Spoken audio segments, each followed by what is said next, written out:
여러분이 성경이라는 책은 총 66권으로 이루어져 있는데 어떤 책을 보든지 주인공은 3명입니다. 우선 첫 번째 주인공은 하나님이고 그 다음에 하나님이 사랑하시는 사람, 그리고 이 둘 사이를 이간질시키려는 사단, 이렇게 하나님, 사람, 또 사단 이렇게 이루어지고 있습니다.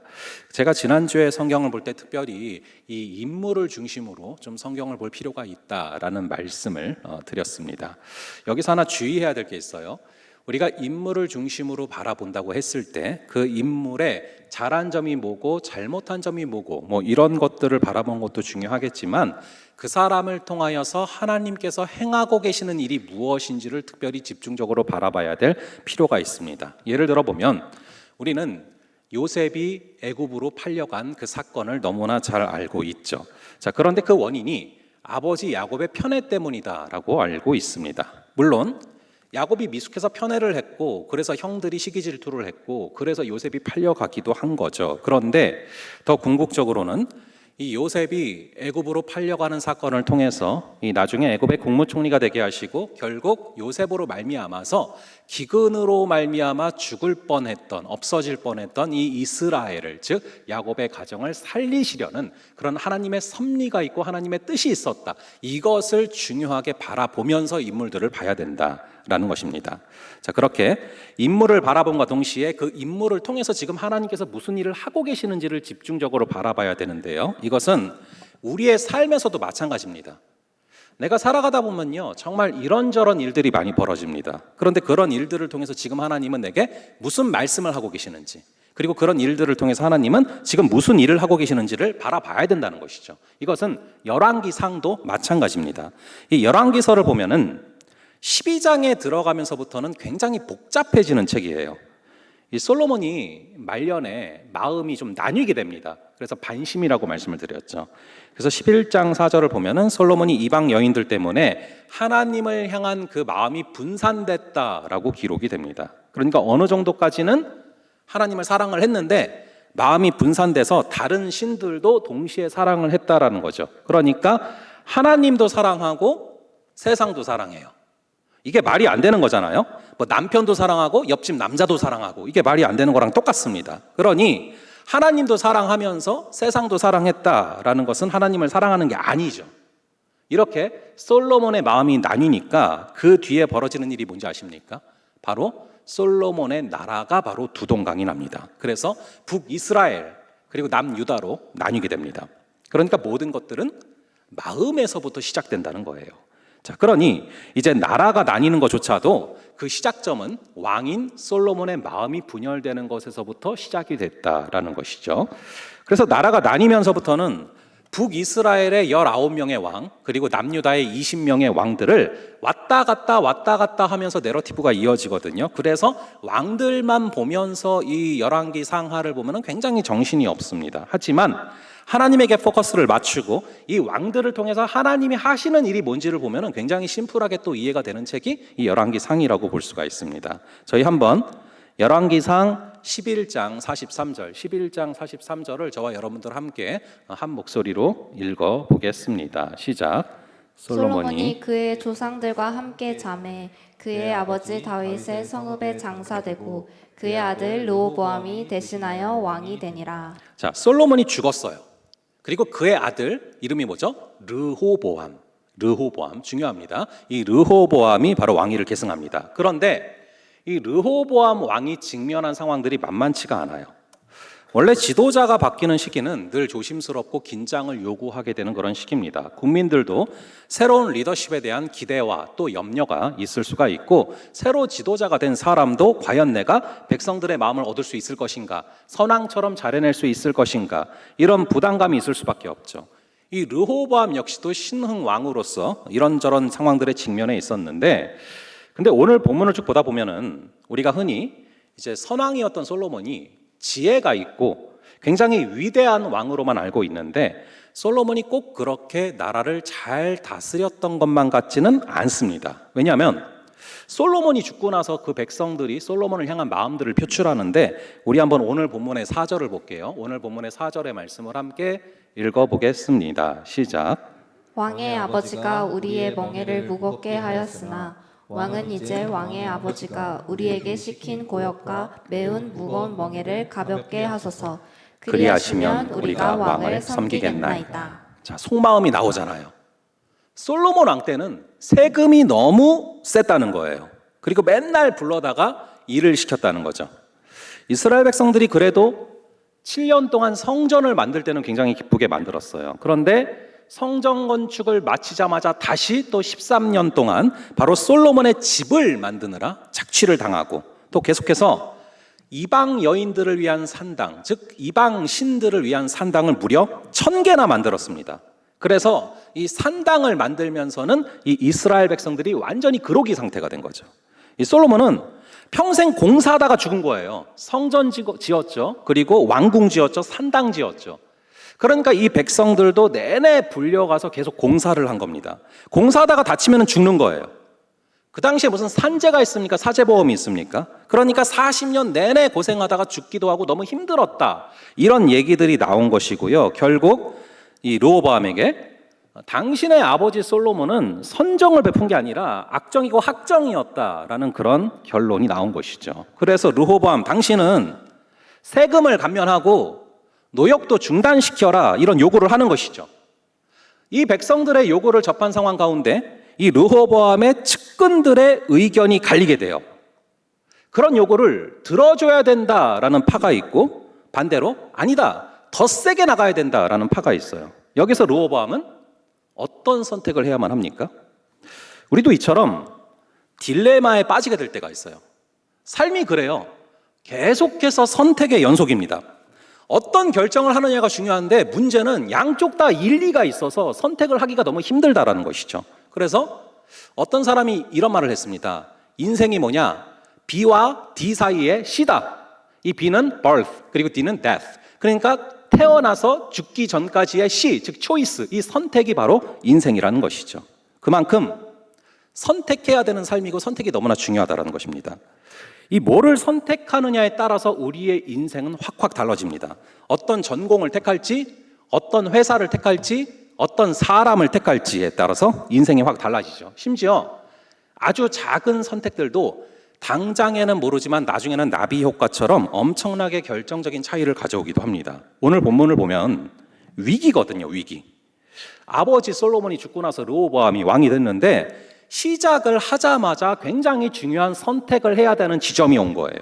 그런 상황 가운데 어떤 선택을 하는 것이 가장 좋은 선택이며 어떻게 해야 우리가 올바른 선택을 할 수 있는가를 오늘 본문을 통해서 배워볼 수가 있습니다. 이 본문에 보면은 북쪽 지역에 있는 지파들의 분위기가 좀 심상치가 않아요. 우리가 앞장들에 보면 나오는데 이제 솔로몬이 타락을 하게 되면서 하나님께서 많은 대적들이 일어나게 하십니다. 사실 솔로몬이 이전에 5장 4절에서 이런 말을 한 적이 있어요. 나에게는 어떤 대적도 없다. 그러니까 말조심을 해야 되는 거예요. 쓸데없는 말을 한 거죠. 나는 적이 없는 사람이다, 뭐 이런 얘기를 했는데 이것은 맞는 말이기도 하고 틀린 말이기도 합니다. 하나님께서 그와 함께 하실 때는 그를 대적할 자가 없었어요. 세상의 모든 나라 왕들이 솔로몬 앞에 엎드리고 솔로몬을 찾아왔거든요. 그런데 솔로몬의 마음이 하나님을 떠나고 그래서 솔로몬의 마음이 분열되자 결국에는 이 대적들이 나타나서 그를 대적합니다. 그러니까 원수가 없었던 게 아니라 하나님께서 억누르고 계셨던 거죠. 우리의 일터와 일상에서 나를 넘어뜨리려는 원수들은 항상 있을 수 있습니다. 문제는 원수의 존재가 아니라 내가 하나님과 함께 있느냐 혼자 있느냐, 이게 중요한 것이죠. 하나님과 함께한 다윗은 무서웠지만 하나님이 떠나신 이 솔로몬은 하나도 무섭지가 않은 거예요. 그래서 세상은 하나님을 떠난 신자를 가장 쉬운 먹잇감으로 삼는 것입니다. 그래서 이 솔로몬의 말년에 솔로몬이 하나님을 떠나면서 이 솔로몬의 대적들이 여기저기서 일어나고 나타남을 보게 됩니다. 근데 그런 상황을 보면은 심지어 굳이 솔로몬을 미워할 상황도 아닌데 솔로몬을 미워하는 그런 대적들이 나타납니다. 그 중에 하나가 나중에 이제 분열 왕국을 일으키는 북이스라엘의 이 여로보암입니다. 여로보암. 이 여로보암은 솔로몬의 통치에서 굉장히 중요한 역할을 하던 자인데 솔로몬에게 대들다가 결국 이집트로, 애굽으로 도망친 자거든요. 이 여로보암뿐만 아니라 많은 대적들이 애굽으로 가서 잉태가 되고 있음을 바라보게 됩니다. 이것도 우리가 굉장히 유심히 살펴봐야 되는 부분이에요. 솔로몬은 통치 초기부터 집중했던 게 뭐냐 하면은 애굽과의 좋은 관계였어요. 그래서 이 이방 여자랑 결혼하지 말라고 그렇게 말씀을 하셨는데도 정략 결혼을 하겠다고 애굽 공주랑 처음으로 결혼을 하거든요. 여러분 사실 애굽은 이스라엘이랑 원수예요. 여러분 이 이스라엘이 뭐 했어요? 출애굽을 했잖아요. 애굽에서 나왔잖아요. 이 애굽과 이 이스라엘이 원수지간이란 말이죠. 자, 그런데 애굽, 즉 이집트가 가장 강한 나라고 그리고 가장 강대국이다라는 이유로 솔로몬은 통치 초기부터 이 애굽과의 좋은 관계를 유지하려고 노력을 많이 합니다. 그래서 애굽의 왕 바로의 딸을 아내로 삼고서 극진히 대접을 하고요. 뭐 신축 아파트도 만들어주고 말과 병거도 아주 비싼 값으로 애굽에서 수입을 해옵니다. 그러니까 솔로몬의 마음속에 애굽은 원수가 아니라 동료이자 자신을 지켜줄 우방국가였고 의지할 대상이었거든요. 그런데 역설적으로 거기서 솔로몬의 대적들이 그리고 솔로몬의 후손을 대적하는 자들이 자라났다라는 것입니다. 이 애굽을 향한 솔로몬의 호의는 대적이라는 고통의 열매를 맺고 있었던 것이죠. 내가 세상에 미련을 둔 그 부분이 나중에 나를 괴롭히는 부분으로 다가온다라는 것을 꼭 잊지 마시기 바랍니다. 그렇게 애굽에서 자라나던 대적 중에 하나가 바로 이 북이스라엘을 일으키는 여로보암인데요. 이 여로보암은 솔로몬의 통치 때 아주 중요한 역할을 했던 자입니다. 그러다가 솔로몬한테 대들다가 애굽으로 도망을 쳤는데 그런데 지금 보니까 이 북쪽 지파의 사람들이 애굽으로 망명 갔던 이 여로보암을 데려온 거예요. 분위기가 심상치가 않죠. 이게 무슨 얘기입니까? 북쪽 지파들이 잠재적으로 지도자를 세워놓은 거예요. 르호보암에게 맞설 수 있는 지도자를 세워놓은 것입니다. 이 여로보암이 어떤 사람이냐면은 과부의 아들이었고 굉장히 어렸을 때 고생을 많이 했고 또 요셉과 에브라임 지파의 감독관이었어요. 게다가 11장 28절을 한번 볼게요. 이 여로보암이 어떤 사람이었나? 한번 11장 28절을 함께 읽어보겠습니다. 시작. 이 사람 여로보암은 큰 용사라. 솔로몬이 이 청년의 부지런함을 보고 세워 요셉 족속의 일을 감독하게 하였더니. 자, 이 사람은 조건과 환경이 안 좋아서 광야를 거친 사람입니다. 고난을 통과한 사람인데 심지어 똑똑하기까지 해요. 게다가 부지런해요. 아주 무서운 사람이죠. 그러니 잠재적으로 지도자가 될 자질을 갖추고 있는 사람인 겁니다. 근데 이 사람을 앞세워서 지금 세금 감면과 노역 중단을 요구하는 것이죠. 이렇게 새롭게 왕이 되는 르호보암에게는 지금 이 상황들이 굉장히 공포스러운 상황인 겁니다. 우리 한번 2절부터 4절, 오늘 본문 2절부터 4절을 한번 쭉 읽어보겠습니다. 시작. 느밧의 아들 여로보암이 전에 솔로몬 왕의 얼굴을 피하여 애굽으로 도망하여 있었더니 이제 그 소문을 듣고 여전히 애굽에 있는 중에 우리가 사람을 보내 그를 불렀더라. 여로보암과 이스라엘 온 회중이 와서 르호보암에게 말하여 이르되 왕의 아버지가 우리의 멍에를 무겁게 하였으나 왕은 이제 왕의 아버지가 우리에게 시킨 고역과 매운 무거운 멍에를 가볍게 하소서. 그리하시면 우리가 왕을 섬기겠나이다. 자, 이거는 뭐 섬기겠다는 얘기가 아니라 거의 협박에 가까운 거죠. 여기서 다시 한번 명확해집니다. 솔로몬의 통치는 백성들에게 고통이었다. 화려하게 자기의 집을 짓고 그리고 의자를 상아로 만들었다고 했어요. 그 코끼리를 잡아서 코끼리의 상아를 빼고 이런 거 누가 했겠습니까? 다 백성들이 한 거죠.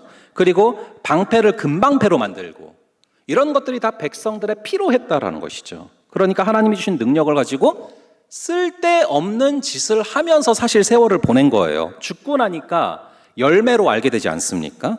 다 헛짓거리였다는 거죠. 그래서 솔로몬이 마지막 전도서에서 무슨 말을 합니까? 헛되고 헛되고 헛되도다.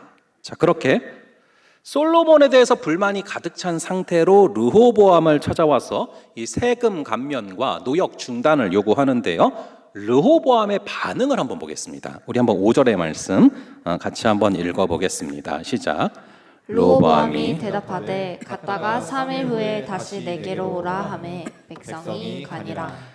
그래도 르호보암이 아빠 솔로몬을 닮아서 지혜롭게 3일의 시간을 달라고 합니다. 여러분도 마찬가지예요. 어떤 어려운 문제가 생겼을 때 즉답을 피하는 게 가장 좋습니다. 이 3일의 시간을 달라고 한 것은 분명히 지혜로운 반응이죠. 그래서 이 두 집단에게 조언을 듣는데 우선은 나이가 많은 원로들로 이루어진 측근이 있고 또 자기 동기들로 이루어진 측근이 있습니다. 이 양쪽의 조언을 듣게 되는데 사실은 양쪽 다 일리가 있어요. 그런데 먼저는 이 동기들의 조언을 먼저 볼게요. 우리 8절부터 11절인데 8절부터 11절을 저와 여러분 돌아가면서 함께 읽어볼게요. 제가 먼저 읽을게요. 왕이 노인들이 자문하는 것을 버리고 자기 앞에 모셔있는 자기와 함께 자라난 어린 사람들과 의논하여 이르되 너희는 어떻게 자문하여 이 백성에게 대답하게 하겠느냐. 백성이 내게 말하기를 왕의 아버지가 우리에게 매운 멍에를 가볍게 하라 하였느니라. 함께 자라난 소년들이 왕께 아뢰어 이르되 이 백성들이 왕께 아뢰기를 왕의 부친이 우리의 멍에를 무겁게 하였으나 왕은 우리를 위하여 가볍게 하라 하였은즉 왕은 대답하기를 내 새끼 손가락이 내 아버지의 허리보다 굵으니 내 아버지께서 너희에게 무거운 멍에를 매게 하였으나 이제 나는 너희의 멍에를 더욱 무겁게 할지라. 내 아버지는 채찍으로 너희를 징계하였으나 나는 전갈 채찍으로 너희를 징계하리라 하소서.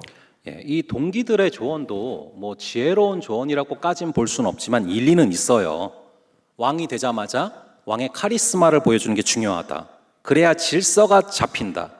처음부터 맘먹으면 어떡하냐. 심지어 여로보암까지 데리고 와서 저러는데 이거는 굴복하면 안 된다는 거죠. 그리고 지금 이 여로보암을 앞장 세워서 협박을 하는 거잖아요. 이 노역을 감면 안 해주면 왕으로 인정 안 하겠다. 여기에 굴복을 했다면 나라꼴이 말이 아니었을 수도 있습니다. 결과적으로 상황에 맞지 않는 얘기였긴 했지만 일리는 있는 얘기였죠. 여러분, 이 르호보암이 왜 왕이 된 겁니까? 하나님께서 일전에 다윗에게 약속을 하셨잖아요. 말씀하셨잖아요. 너의 자손들을 통해서 계속 왕위가 이어질 것이다. 그러니까 솔로몬은 다윗의 자손이니까 왕이 된 것이고 이 솔로몬의 아들인 르호보암도 다윗의 후손이니까 계속 그 말씀대로 이루어졌다는 거죠. 근데 1절을 볼게요. 오늘 보면 1절을 보면 이런 구절이 나옵니다. 함께 1절을 읽어보겠습니다. 시작. 르호보암이 세겜으로 갔으니 이는 온 이스라엘이 그를 왕으로 삼고자 하여 세겜에 이르렀음이더라. 아니, 하나님께서 이미 왕으로 세우신 자가 르호보암이에요. 그런데 이미 왕이 되는데 뭘 또 왕으로 삼습니까? 이게 무슨 말이죠? 르호보암이 이미 왕이 됐다는 것은 남쪽 예루살렘에서는 이미 왕이 됐어요. 그러니까 자기 지파에서는 이미 인정을 받았습니다. 그런데 1절에 나오는 세겜은 어디냐면은 북이스라엘의 중심인데요. 르호보암이 왜 세겜으로 갔냐면은 북이스라엘의 사람들에게도 왕으로 인정을 받기 위해서 간 겁니다. 그런데 이 북쪽 사람들의 특징이 뭐냐면은 왕을 자기들이 삼아요. 왕을 자기들이 세워요. 하나님이 왕으로 세워주시면 그것을 믿음으로 받는 것이 아니고 따르는 것이 아니고 자기들이 왕을 세운다는 것입니다. 이 남쪽은 항상 이 다윗의 혈통을 중심으로 뭉치거든요. 다윗의 아들 솔로몬이 될 때도 이 남쪽에서는 왕으로 삼은 게 아니에요. 왕으로 받은 것입니다. 하나님께서 세우신 왕을 믿음으로 받는 거거든요. 근데 북쪽은 달라요. 사울을 자기들이 왕으로 세웠습니다. 그래서 첫 번째 왕도 자기들이 정해서 왕으로 세웠기 때문에 그 다음 왕들도 계속 자기들이 세워야 한다는 거예요. 이게 북쪽의 문화죠. 그래서 다윗 왕도 그랬어요. 처음부터 북쪽에서 인정하진 않았습니다. 계속 두고두고 보고 지켜보다가 왕으로 삼아준 것입니다. 솔로몬 때도 그랬고, 그리고 지금 르호보암도 당연히 북쪽에서는 아직 왕이 아닌 거예요. 왕으로 삼을지 말지는 우리가 결정하겠다. 그리고 마음에 안 들면 재신임하겠다. 뭐 이거죠. 이게 오늘날로 보자면은 굉장히 민주적인 것 같지만 이스라엘 왕조에서는 결코 일어날 수 없는 얘기거든요. 하나님이 당신의 뜻대로 말씀대로 왕으로 세우셨는데 그것을 내가 왕으로 세울지 말지를 인정할지를 평가하겠다. 이게 말이 안 되는 거잖아요. 그래서 1절이 중요한 장입니다. 이 1절을 중심으로 북이스라엘 남유다가 갈리거든요. 이 갈라진 이유를 보면은 남쪽은요 단 한 번도 왕조가 바뀌지 않습니다. 항상 다윗의 자손이 자연스럽게 왕으로 이어져요. 근데 북쪽은 사람이 인정을 해야 왕으로 세워지는 거다 보니까 계속 왕이 바뀌는 모습을 보게 됩니다. 심지어 왕이 마음에 안 들면 신하가 죽이고 쿠데타를 일으켜서 왕이 되기도 해요. 사실 이 왕이라는 제도를 우리 하나님은 처음부터 반대했거든요. 내가 왕인데 또 무슨 왕을 세우냐, 이래서 반대하셨거든요. 근데 이스라엘이 아니 옆에 나라들은 왕이 있는데 왜 우리는 없습니까? 계속 불평을 하니까 결국에 마지못해서 그들의 소원을 들어주시고 그래서 하나님께서 세워주신 게 왕이거든요. 근데 또 하나님이 세우신 왕은 인정하지를 않는 겁니다. 이 모습이 나타나는 것이죠. 이게 뭘 보여줍니까? 우리도 뭐가 필요할 때는 항상 하나님께 매달리고 막 그래요, 달라고. 근데 그래서 그거를 하나님이 주시면 그것을 또 인정하지 않고 평가하고 바꾸려고 하는 것이죠. 그러다 보면 평안이 없고 불행이 반복되는 것입니다. 뭔가를 하나님께서 정말로 주셨다라는 믿음이 있으면 지금은 좀 부족하고 불안해 보여도 하나님께서 결국에는 온전케 하실 거다라는 것이 믿어지거든요.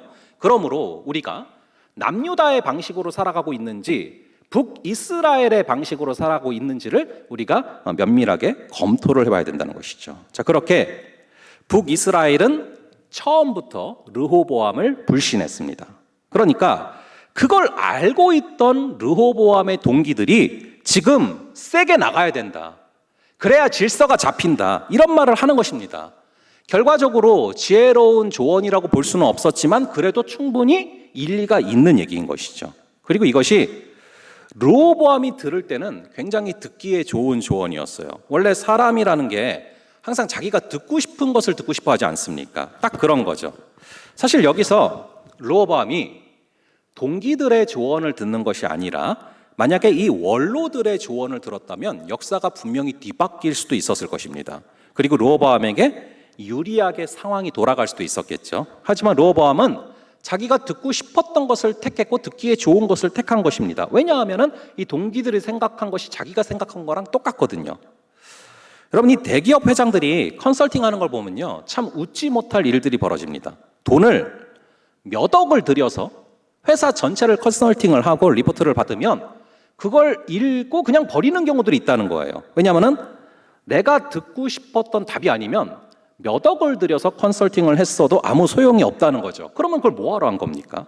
그러니까 내가 듣고 싶은 답을 듣고 싶어서 누군가를 찾아가는 것은 별다른 의미가 없는 행동일 수 있다는 거예요. 사실 이 본문상 훨씬 더 중요했던 것은 이 원로들의 조언인데, 우리 한번 6절과 7절 두 구절, 6절과 7절 두 구절을 함께 한 목소리로 읽어보겠습니다. 시작. 르호보암 왕이 그의 아버지 솔로몬의 생전에 그 앞에 모셨던 노인들과 의논하여 이르되, 너희는 어떻게 충고하여 이 백성에게 대답하게 하겠느냐? 대답하여 이르되, 왕이 만일 오늘 이 백성을 섬기는 자가 되어 그들을 섬기고 좋은 말로 대답하여 이르시면 그들이 영원히 왕의 종이 되리이다 하나. 자, 노인들의 조언은 뭡니까? 세게 나가라는 게 아니에요. 노인들의 조언은 왕은 섬기는 자가 되십시오. 그래서 그들에게 좋은 말로 말하십시오. 이 조언이었어요.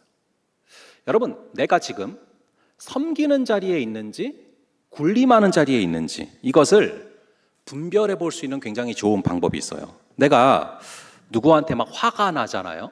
막 누구한테 화를 내고 싶잖아요. 누구한테 화를 내잖아요. 그럼 그것은 지금 군림하는 자리에 있는 것입니다. 근데 섬기는 자리에 있는 사람은 방금 읽은 구절에 나온 것처럼 화를 안 내고 좋은 말을 해요. 그리고 안타까운 현실을 바라볼 때 화를 내는 게 아니라 눈물이 나는 거예요. 여러분, 어떤 현상을 바라보면서 내가 계속 내 마음속에 화가 난다는 것은 내 뜻대로 안 되니까 화가 나는 거거든요. 여러분, 내 뜻대로 돼야 한다라고 생각하는 것 자체가 사실상 거기서 내가 군림하는 자리에 있는 것입니다. 그런데 내가 섬기는 자리에 있다면 원수를 사랑하고 또 내 뜻과 다르게 움직이는 자들을 바라볼 때 불쌍히 여기게 되고, 그럴 때 화가 나는 게 아니라 그럴 때 눈물이 나는 것입니다. 그럴 때 결국 그 공동체는 눈물로 인해 살아나는 것이죠. 그런데 르호보암은 그런 지혜가 없었던 것입니다.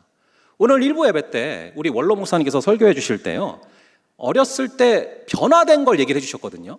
굉장히 장난꾸러기 셨다고 말씀하셨는데, 근데 언제 변화되셨냐면은 부모님이 너무나 큰 잘못을 했는데 화를 내는 게 아니라 혼을 내는 게 아니라 눈물을 흘리시는 모습을 보고 변화되셨다고 하더라고요. 그러니까 이 부모의 자리는 충분히 군림할 수 있는 자리지만 섬기는 그 마음이 있으셨기 때문에 그 눈물이 나오지 않았겠습니까? 그 눈물이 변화시킨다라는 것이죠. 그러므로 이것은 굉장히 섬기는 거라는 것은 굉장히 큰 지혜였는데 르호보암은 그런 지혜가 없었던 것이죠. 사실 엄밀하게 말하자면 측근들이 했던 얘기는 양쪽 다 일리가 있습니다. 그런데 그 중에서 하나를 선택을 해야만 되는 거죠. 우리도 그렇잖아요. 우리도 항상 양쪽 다 일리가 있는 상태에서 뭔가를 선택해야 되는 상황들을 맞이합니다. 그럴 때 우리는 어떤 선택을 해야 됩니까? 그게 제일 복잡하고 어렵고 힘든 문제잖아요. 이걸 택해야 됩니까? 이걸 택해야 됩니까? 1번입니까? 2번입니까? 뭘 택해야 되죠? 그런데 선택지는요, 2개만 있는 게 아니에요. 동기들을 선택하거나 원로들을 선택할 수만 있는 게 아닙니다. 이럴 때 누구한테 나아가고 누구를 선택해야 됩니까? 하나님께 나아가고 하나님께 물어야 되는 거예요. 양쪽 다 사람인데 그들 나름대로의 답일 뿐이지 그게 궁극적인 답이 될 수가 있겠습니까? 하나님께서는 나의 조건을 뛰어넘고 나의 선택을 뛰어넘어서 역사해 주시는 분임을 믿으시기 바랍니다. 우리가 하나님을 붙잡고 하나님께 먼저 나아가면 그 후에 1번을 택하든 2번을 택하든 그 선택을 뛰어넘어서 합력하여 선을 이루어 주시는 하나님의 역사가 분명히 임한다라는 것이죠. 이걸 믿으니까 아브라함도 이 조카 롯과 결정적인 선택을 해야 되는 순간이 있었어요. 어떤 땅을 택할 것이냐. 그런데 그 중에서 1번, 2번 땅 중에서 뭘 택하는 줄 아십니까? 둘 다 안 택해요. 선택을 아예 롯에게 넘기거든요. 왜입니까?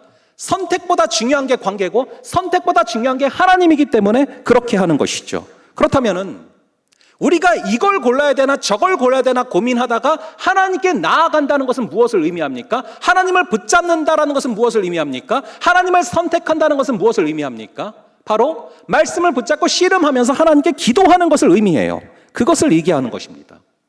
제가 이 신학의 길을 걸어가는 것을 결정할 때도 우리 하나님께서는 명확하게 말씀으로 이끄셨어요. 하나의 말씀이었어요. 네가 나를 사랑하느냐? 그러면은 내 양을 먹이라. 이 말씀.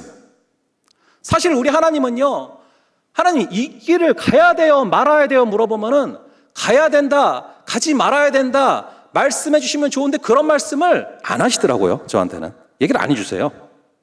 이래라 저래라 하질 않으세요. 우리 하나님은 물어볼 때. 하지만 말씀이라는 원칙은 명확하게 해주세요. 가고 안 가고를 떠나서 내가 사랑하는 양들에게 내가 사랑하는 양들을 먹여줘. 그리고 나서 결정은 저에게 맡기시는 거예요. 그럼 하나님, 주께서 사랑하는 자들에게, 주께서 사랑하는 양들에게 꼴을 먹이라 하셨는데 제가 무엇을 먹여야 됩니까? 그 기도를 하다 보니 나에게 주신 부분은, 내가 심장이 뛰는 부분은 말씀이고 이거를 양들에게 먹여야겠구나라는 결정을 스스로 할 수 있도록 주님께서 인도해 주신 것이죠. 만약 제게 말씀의 은사를 주신 것이 아니라 만약 저에게 돈의 은사를 주셨다면 아마도 저는 주께서 사랑하는 자들에게 구제 사역을 통해서 먹이는 그런 일들을 했겠죠. 그렇게 주님은 말씀을 통해서 원칙을 말씀하신다라는 것입니다.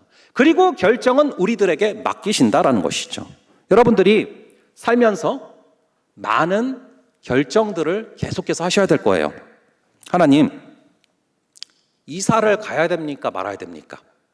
하나님, 이 사람입니까? 저 사람입니까?